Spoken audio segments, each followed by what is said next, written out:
may-ari nito? Nay, kanina po, Nay. Nay, sino may-ari nito, Nay? Kayo may-ari nito?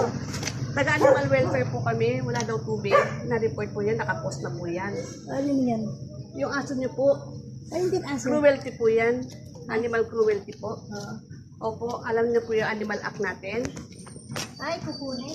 Opo, baka kunin to. May tubig ba siya? Ha? Kaya nga nakakulong. Ano ba kasalanan niya na ba't ka kinulong? Wala, ayaw namin. Baka makasagat, baka magtaigan. Sana Dito, tina- meron dito, oh. Aso, pag-alagala. Diyan sa kanilang marami, eh. Oo nga, hindi nga. Hindi ba kayo naawa sa sitwasyon niya, Nay? Oo. Hindi kayo naawa sa sitwasyon niya? Na aso. Oo. Kung halimbawa kayo nandiyan sa sitwasyon niya, at sa palagay niyo hindi kayo Hindi kaawa-awa? kasi, bantay sa amin dito, eh. Ah, kayo, binabantayan kayo? Opo. O may sweldo ba siya? Pag may tao naman po, Ano naman ang konselo niya pagbabantay sa inyo? Ano naman ang naibibigay niyo sa kanya sa pagbabantay sa inyo? Yan, araw-araw. Madami. Tignan niyo bakit ganyan ang balat niya. Wala na po yung balat. Ah, may gamot naman yan, Nay. Lang! Ilang taon na siya nagganyan ang sitwasyon niya, Nay? Tagal na? Ang hirap. Ano bang kaso niyan? Bakit ganyan na nakakulong? Ba't ganyan ang sitwasyon niya? Kasi matanda na siya, eh. Okay, matanda na. Isipin mo na, ikaw matanda ka na. Ilagay ka Ito sa wala ganyan. kasi yung wala kasi, Ito nga eh. Ha?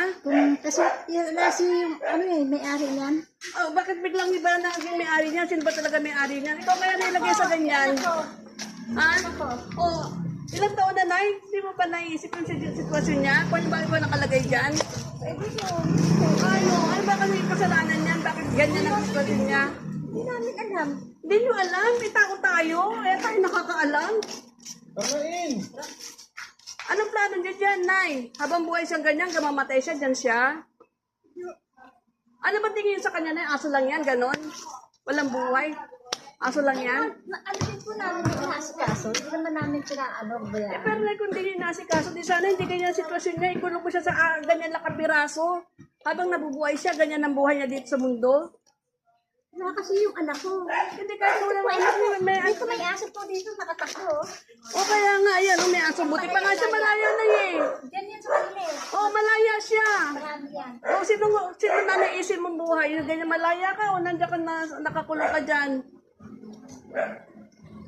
Nay, baka i-rescue ito, Nay.